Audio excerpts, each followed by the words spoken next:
우리가 대림절 첫 번째 주일로 하나님 앞에 드리고 있습니다. 이 대림절 기간이 되면 우리는 교회마다 또 거리마다 성탄의 빛을 밝히게 됩니다. 오늘 우리 교회도 이렇게 성탄의 빛을 비쳤죠. 이 어둠을 밝히는 성탄 트리를 통해서 우리에게 오신 참 빛을 우리는 기억하고자 또 우리가 그런 의미를 주는 기간이죠. 우리 교회도 그렇지만 또 우리가 사는 이 나주 지역에도 오늘 저녁에 또 혁신도시, 원도시 각각 성탄 트리 전등식이 또 진행됩니다. 그리고 왔다 갔다 하면서 성탄 트리가 혹시 있는 거 보셨는지 모르겠지만 이렇게 이 어둠을 밝히는 이 빛을 통해서 우리에게 참 빛으로 오신 그 예수님을 우리가 기억하고자 또 다짐합니다. 예수님께서 친히 이렇게 선언하셨습니다. 나는 세상의 빛이니 나를 따르는 자는 어둠에 다니지 아니하고 생명의 빛을 얻으리라. 할렐루야. 오늘 우리가 읽은 요한복음 8장 12절의 말씀입니다.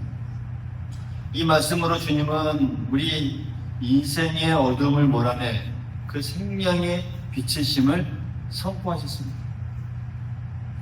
마치 깊은 밤길에 불빛이 있으면 두려움이나 공포가 다 사라지듯이 이 예수님을 따르는 자는 더 이상 영적 어둠 속에 헤매지 않게 됩니다. 요한복음은 예수님의 오심을 이렇게 묘사하죠. 빛이 어둠에 빛이 돼 어둠이 깨닫지 못했다. 요한복음 2장 5절의 말씀입니다. 빛이 어둠에 비쳤으나 어둠이 깨닫지 못했다 라고 말합니다. 다른 성경의 말씀 보면 어둠이 빛을 이기지 못했다 또 이렇게 번역하는 성경도 있습니다.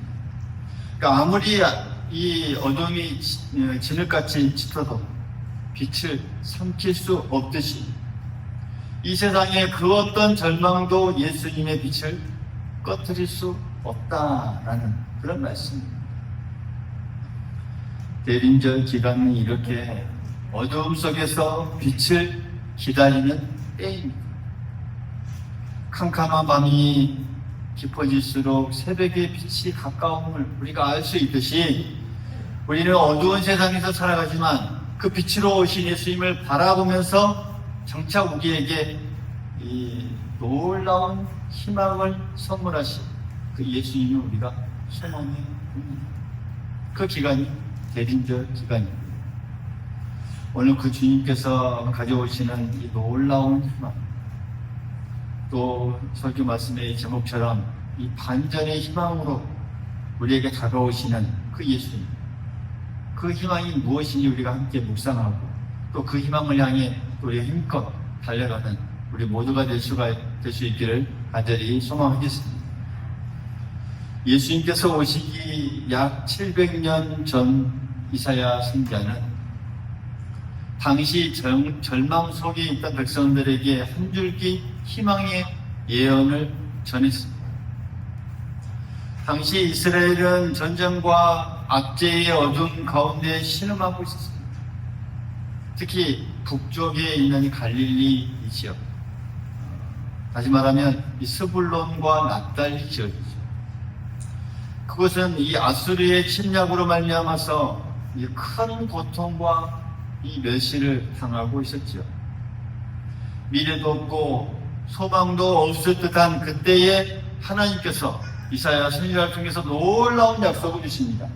오늘 이사야 9장 1절에 보면 전에 고통받던 자들에게는 흑암이 없으리로다 이렇게 선언합니다. 다시는 그 땅에 깊은 어둠이 남아있지 않을 거라는 그런 선언의 말씀입니다. 이어서 또 이렇게 선포합니다. 2절에 보면 흑암에 행하던 백성이 큰 빛을 보고 사망의 그늘진 땅에 거주하던 자에게 빛이 비치도다. 절망의 어둠에 갇혀 지내던 백성에게 하나님의 큰 빛이 비춰온다는 그런 말씀입니다. 단순히 어떤 이 빛이 나서 환해지는 그런 어떤 정도가 아니라 이 말씀은 인류를 향한 영적이고도 역사적인 대전환을 의미하는 그런 말씀입니다. 완전히 바뀐다는 것이죠. 또 이어지는 말씀을 보면 하나님께서 어떻게 상황을 뒤집으실지 생생하게 묘사되는 말씀이 있습니다. 3절에 보면 곡식을 수확할 때의 그 기쁨이 찾아올 것이고 또 전쟁에서 승리하여서 전리품을 나눌 때의 그 환희처럼 하나님께서 주시는 이 기쁨이 그들의 모든 절망을 몰아낼 것이고 지금은 슬픔과 한숨뿐이지만 장차 기쁨이 충만하게 넘치게 될 거라는 그 반전의 약속을 지금 하고 있습니다. 또 그들이 무겁게 맨 멍에와 어깨에 찬지 압제자의 이 막대기를 꺾으시되 미디안의 날과 같이 하시겠다 또 이렇게 말씀을 하시죠. 9장 4절의 말씀. 억압과 이 압제로부터 이 해방을 뜻합니다. 4절에 보면 미디안의 날과 같이 하시겠다. 한번 따라해 봅니다. 미디안의 날과 같이 하시겠다. 이건 사사기 7장에 나온 그 내용을 이렇게 한마디로 훔쳐가해서 말씀하신 것인데 사사기 7장에 보면 기드온이 미디안 어떤 큰 대군을 무찌르는 그 사건이 나와서 우리가 잘 아는 거죠. 하나님께서 소수의 용사 몇 명입니까? 몇 명이었습니까? 성경을 많이 읽으시나요? 몇 명이었습니까? 300의 용사들을 통하여서 그 수많은 대군들을 미디안 군사들을 무찌르는 그 장면. 그러니까 오늘 이 4절의 말씀 미디안의 날과 같이 하겠다. 그런 놀라운 승리를 맛보게 해주시겠다라는 그 말씀입니다. 또 이사야는 어지러이 싸우는 군인들의 신발과 피 묻은 군복이 불에 다 사라진다고도 말합니다.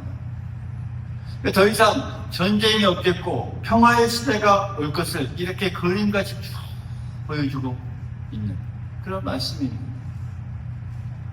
한마디로 어두움 대신 빛이, 슬픔 대신 기쁨, 전쟁 대신 평화가 이 땅에 그 땅에 임할 거라는 그런 선포의 말씀입니다. 절망을 뒤엎은 이 대반전의 이 비전이 할렐루야. 당시에 절망적이고 힘들어하는 그런 상황을 이 반전을 주시는 그 놀라운 희망의 말씀입니다. 절망에 빠져있던 백성들에게 이 약속, 이 하나님께서 친히 어둠을 밝히시고 절망을 기쁨으로 반전시킬 것이라는 이 소식, 여러분 그들에게 얼마나 놀랍고 또 간절한 희망이었겠습니까? 그렇다면 이 모든 놀라운 희망의 반전은 어떻게 이루어진다는 것입니다. 분명히 1절까지 이 말씀, 놀라운 반전의 말씀을 5절까지 쭉 주십니다. 그러면서 이 반전의 희망을 우리에게 주고 계시는데 이게 어떻게 이루어질 것이라는 그것을 이 6절부터 그것을 명시하고 있습니다. 6절의 말씀 우리 같이 한번 읽어보죠. 6절입니다. 시작. 이는 한 아이가 우리에게 낳고 한 아들을 우리에게 주신 바 되었는데 그의 이름은 기별자라 모사라 전능하신 하나님이시라 영존하신 아버지라 평강의 왕이라 할 것입니다. 할렐루야. 할렐루야. 할렐루야. 어둠을 밝히고 또 슬픔을 기쁨으로 바꾸며 이 전쟁을 끝낼 분은 다름 아닌 하나님께서 주시는 이 한 아이, 한 아들입니다. 여러분 참 어떻게 보면 당시에 예기치 못한 해결책이지 않겠습니까? 그죠? 당시 그 사람들은 어떤 강한 어떤 군왕이나 강한 장수나 위대한 장수를 기대했을지 모릅니다. 그러나 하나님께서는 이 연약한 이 아기의 탄생으로 구원의 역사를 시작하겠다라고 선언하신 것이죠. 그들에게는 어쩌면 예기치 못하고 또한 이 반전이 있는 놀라운 어떤 소식이었을지 모릅니다. 그 아이가 자라서 메시아 왕이 될 때 비로소 참된 평화의 정의가 세워질 거라는 것을 이사야는 내다봅니다. 그분 7절에 이렇게 말합니다. 그 정사와 평강에 더함이 무궁하며 또 다윗의 보좌와 그의 나라에 군림하여 그 나라를 굳게 세우고 지금 이후로 영원히 정의와 공의로 그것을 보존할 것이라. 만군의 여호와의 열심히 이를 이루시리라. 할렐루야. 살롬의 나라가 영원히 이어지리라는 그 약속이 맞습니다. 인간의 왕국은 늘 전쟁과 이 불의로 얼룩졌지만 오실 메시아의 그 왕국, 이 메시아의 나라는 평강과 공의가 공존하는 그런 힘찬 나라가 될 것이다 라는 그런 말씀입니다. 그리고 이 모든 약속의 성취는 누가 하십니까? 누가 하십니까? 누가 하십니까? 그 끝절 말씀해 주십시오. 9절, 7절의 이 끝절 말씀. 만군의 여호와가 뭐라고요? 만군의 여호와의 열심히 이를 이루시리라. 이 모든 약속의 성취는 누가 하신다는 말씀입니까? 사람의 힘입니까? 사람의 능력입니까? 인간들의 힘입니까? 아니라는 것입니다. 여호와의 열심, 즉 하나님의 이 뜨거운 열정과 신실함, 그것으로 모든 것을 이루실 거라라고 말씀하고 있습니다. 우리의 이런 이 희망이, 장차 이루어질 그 희망이 헛된 환상이 아닌 확실한 이유가 바로 여기에 있습니다. 약속하신 하나님께서 반드시 스스로 이 하나님의 열심으로 성취하실 그 희망이기 때문입니다. 우리는 이 예언이 신약에서 어떻게 성취되었는지 잘 알고 있습니다. 어떻게 이 예언이 성취되었습니다. 이사야가 예고한 이 한 아이는 누구십니까? 누구신가요? 베들레헴에서 나신 예수 그리스도십니다. 구유에 누우신 아기 예수야말로 기묘자, 모사, 전능하신 하나님, 평강의 왕으로 오신 메시아였습니다. 세상의 기준으로 보면 그저 마구간의 이 갓난 아기, 여러분 너무나도 연약하고 보잘것 없이 보일지 모릅니다. 그러나 그 예수 그리스도께서 자라서 공생애를 시작하자 하시자 갈릴리 땅에 큰 빛이 비추기 시작했습니다. 예수님께서 처음 사역하신 곳이 어디십니까? 갈릴리죠. 오늘 이사야 9장이 갈릴리죠. 황폐해진 그 땅, 갈릴리 지역에 큰 빛이 비추기 시작했습니다. 마태복음에 보면 이렇게 그래서 증언합니다. 서불론 땅과 납달리 땅이여 흑암에 앉은 백성이 큰 빛을 보았도다. 할렐루야. 이사야의 예언이 예수님 안에 이루어졌음을 증언하고 있습니다. 실제로 예수님께서 갈릴리에서 병든 자를 고치시고 귀신을 쫓아내시고 눌린 자를 해방하였습니다.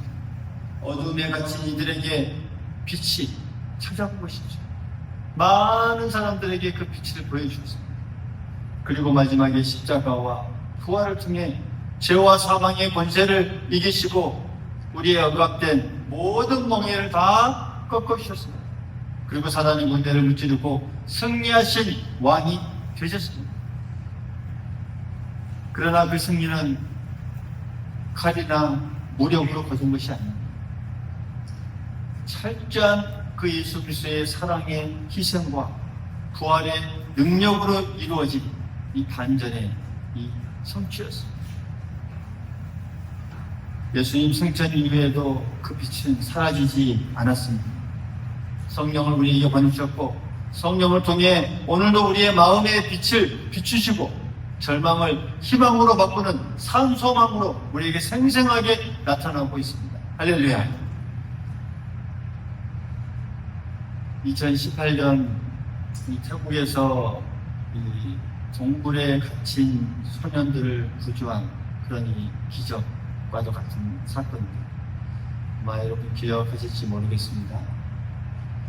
축구 하는 소년들 12명과 코치 1명이 이 동굴을 탐험 갔다가 갑작스러운 폭우로 인해서 동굴이 깊숙이 다 고립되어 버리는 사건이 또 이렇게 전 세계적으로 떠들썩하게 회자되었죠. 동굴 안에서 열흘 이상 동안 그 아이들이 한 줄기 빛도 없는 이 캄캄한 어둠 속에서 갇혀 지내야만 했습니다.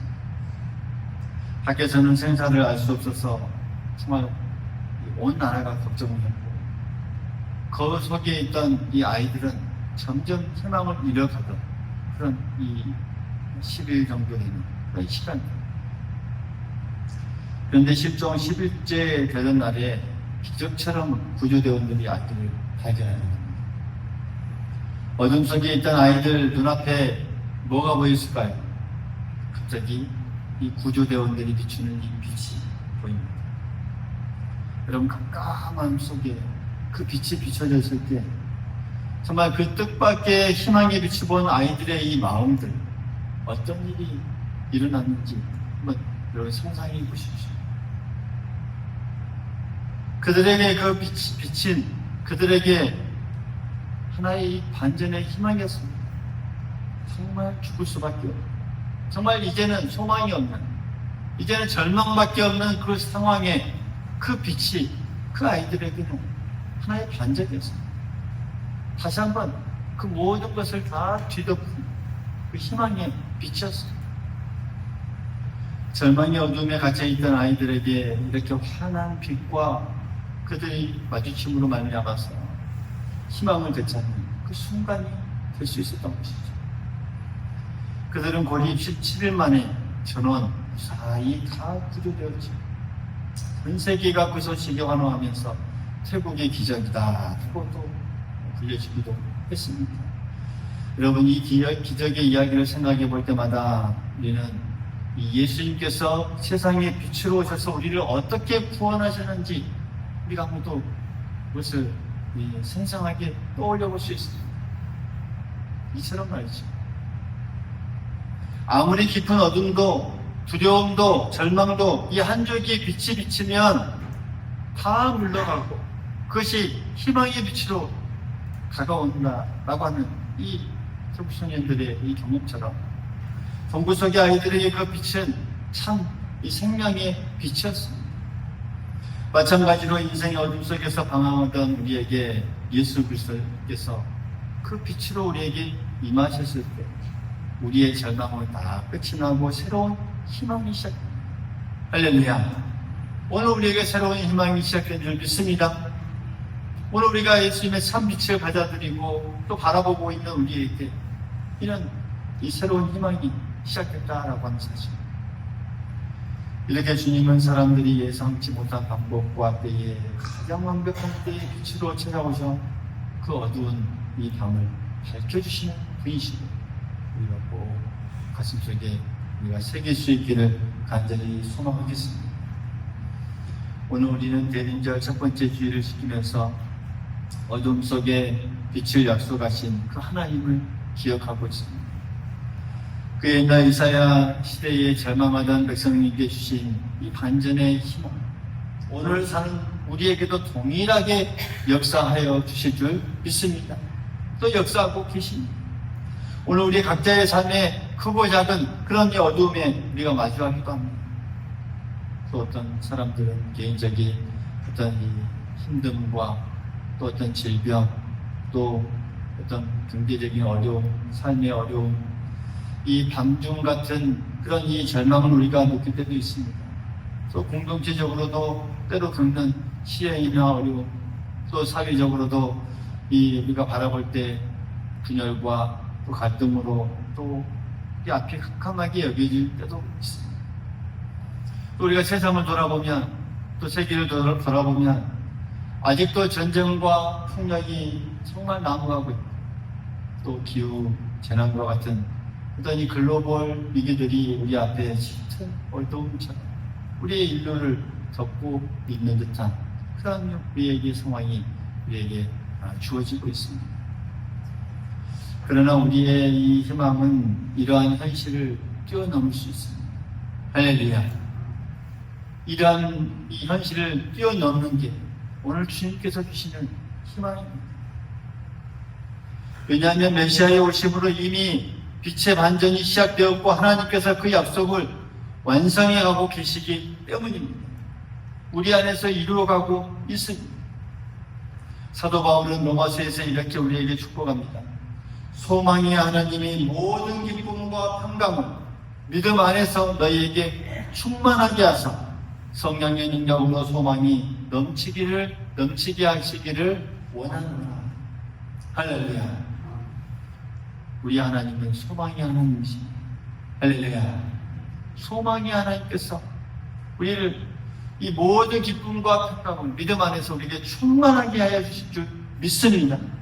성령의 능력으로 우리에게 소망이 넘치게 하시는 이 놀라운 역사가 우리 가운데 충만할 줄 믿습니다. 우리 하나님은 이렇게 소망의 하나님이십니다. 희망을 주시는 분이십니다.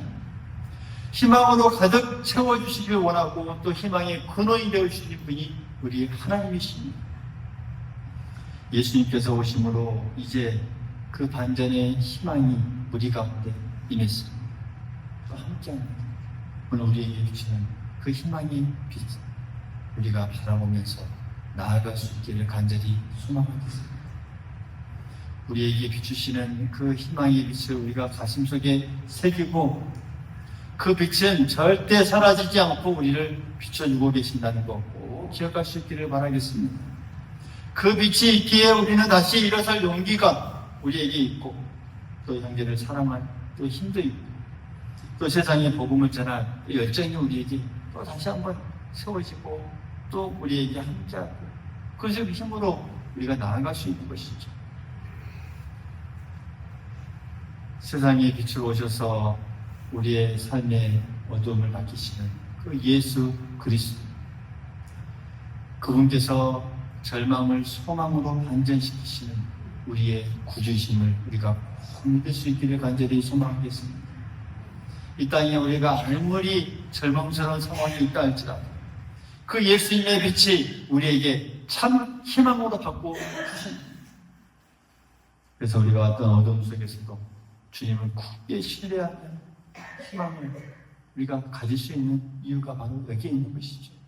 여러분, 우리가 어떤 절망과 또 어둠이 우리의 삶 앞에 놓여 있는다 할지라도 주님을 굳게 신뢰하며 희망을 놓지 마십시오. 놓지 마십시오. 굳건히 붙잡으십시오.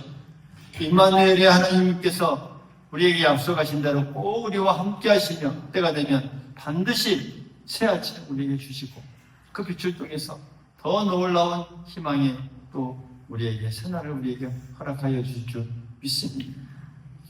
이 대인절 첫 번째 주일 하나님께서 주시는 이 반전의 희망으로 우리에게 충만하기를 주님의 이름으로 축복합니다. 소망이 하나님께서 모든 기쁨과 평강을 넘치도록 부어주실 줄 믿습니다. 성령의 능력으로 희망이 가득 넘치는 그런 복된 공동체가 우리 공동체가 될 수 있기를 바라겠고 그 희망된 삶으로 우리가 한 걸음 한 걸음 나아가는 오늘 우리의 신앙의 또 앞길이 될 수 있기를 간절히 소망하겠습니다.